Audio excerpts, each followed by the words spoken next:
Di episode sebelumnya terjadi pertengkaran antara Nogojin dan Lisina perkara oleh-oleh dari ayah Lisina, yaitu kardus yang berisikan kentang.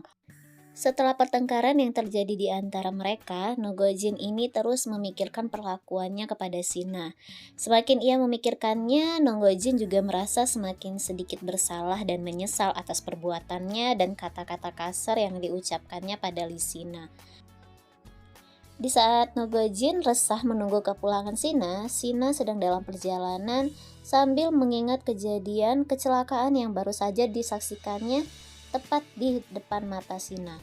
Sina semakin sedih mengingat bahwa umurnya tak lama lagi karena penyakit yang dideritanya. Sina pun ingin memulai untuk menata hidupnya yang tak lama lagi. Keesokan harinya, Sina tiba-tiba menyiapkan sarapan kesukaan Nogojin. Sikap Sina yang tak biasa ini membuat Nogojin pun kebingungan.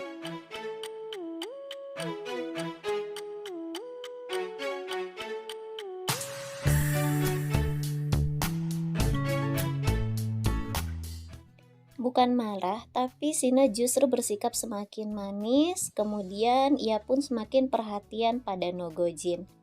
Nogojin pun sempat berprasangka buruk pada kelakuan Sina yang tak biasa saat itu. Terjadi perbincangan di antara mereka dan terungkaplah bahwa Nogojin ini sebenarnya tidak menyukai bawang bombay karena kisah masa kecilnya yang selalu diberi makan bawang bombay oleh neneknya, sehingga membuat dia dicela dan diejek oleh teman-temannya. Sina pun terus menunjukkan sikapnya yang lembut dan bahkan Sina melontarkan kata-kata yang membuat Nogojin pun tersentuh. Untuk menyelidiki kejadian yang menimpanya, kecelakaan yang menimpanya, Nogojin ini menyewa detektif swasta untuk menyelidiki Sina. Nogojin juga ternyata meminta jaminan untuk Kang Min yang sedang dipenjara. Namun melalui Osegi ini mengatakan bahwa hal itu tidak bisa dilakukan oleh Nogojin. Dan dibalik itu semua, ternyata Osegi ini juga diam-diam tanpa sepengetahuan Nogojin, ia juga mengawasi gerak-gerik Kang Min. Sebagai ucapan perpisahan atau tanda perpisahan, Lisina ini juga bersikap tak biasa pada rekan-rekan kantornya. Ia membagi-bagikan makanan ke semua pegawai dan teman-temannya. Karena Sina berpikir hari ini adalah hari terakhir ia bekerja sebagai sekretaris Nogojin, Lisina ini bersikap sebaliknya, ia tidak ramah seperti yang dilakukannya kepada rekan-rekannya. Sina malah meluapkan emosi dan melampiaskannya pada barang-barang milik Nogojin. Sina pun merusak barang-barang kesayangan milik Nogojin, mulai dari Gucci, bunga, bahkan Sina mencoret-coret mobil Nogojin. Dan tentu saja hal itu membuat Nogojin marah dan emosi.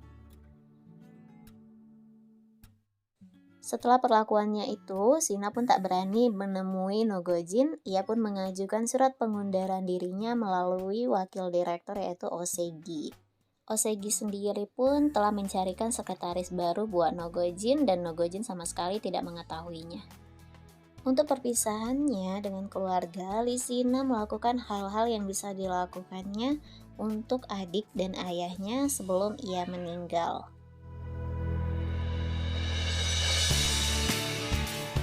Detektif swasta yang disewa oleh Nogojin membeberkan hasil pengawasannya dan ia mengungkapkan bahwa memang benar Sina ini sama sekali tidak ada hubungan dengan kecelakaan yang menimpa Nogojin dan Sina juga tidak punya hubungan sama sekali dengan Kang Min. Dan saat itu juga ternyata terjadi sebuah kesalahpahaman di rumah sakit tepat di mana Sina mengecek kesehatannya. Hasil dari pemeriksaan Sina itu ternyata tertukar dengan orang lain. Jadi bukanlah Sina yang mengidap penyakit kanker. Dan Sina ternyata masih dalam keadaan sehat walafiat. Dokter pun memberitahu kepada Sina bahwa hasil pemeriksaan itu tertukar dengan pasien lain. Dan Sina pun bahagia kegirangan mendengar hal tersebut. Ia bahagia karena tentu saja ia tidak akan mati secepat itu karena penyakit tersebut. Di balik kebahagiaan yang menimpanya, ia ingat dengan perlakuannya pada Nogojin. Sina yang ketakutan pun akhirnya memilih untuk melarikan diri dari rumah Nogojin. Namun Nogojin memergokinya. Nogojin yang emosi dengan kelakuan Shina, Nogojin pun membalaskan emosinya dengan mengatakan kebenaran yang terjadi, bahwa sebenarnya ia tidak amnesia selama ini.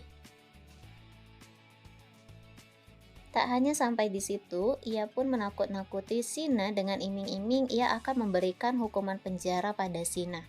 Mendengar hal itu tentu saja yang membuat Shina ketakutan. Shina pun meminta maaf kepada Nogojin dan memohon ampun kepadanya. Shina mengatakan bahwa ia akan melakukan apapun yang disuruh oleh Nogojin. Nah, mendengar hal itu, Nogojin pun menerima tawaran Shina. Ia pun memanfaatkan keadaan dan menjadikan Shina sebagai sandranya. Nogojin menyuruh Shina untuk terus bersandiwara sebagai tunangan dan sekretarisnya. Keesokan harinya terjadi masalah di mana panduan buku materi yang sudah disusun oleh Nogojin sejak lama ternyata dirilis duluan oleh perusahaan Ilpum Edu. Kebocoran materi itu adalah ulah dari manajer Ma. Saat itu juga Nogojin mendapatkan undangan perayaan hari jadi ke-10 Asosiasi Pendidikan Swasta Korea. Karena Nogojin memutuskan untuk pergi bersama Shina ke acara tersebut, tak lupa Nogojin ini mempersiapkan segala keperluan Shina, dan Nogojin pun terpesona oleh kecantikan Shina yang tak biasanya. Di acara tersebut, Nogojin bertemu dengan Suyong yang merupakan mantan pacarnya. Nogojin yang masih menyimpan dendam dan emosi kepada Suyong, ia pun memanfaatkan Shina. Ia memperkenalkan Shina kepada Suyong sebagai tunangannya. Tak hanya sampai di situ saja, Nogojin pun bahkan mencium Shina di hadapan Suyong.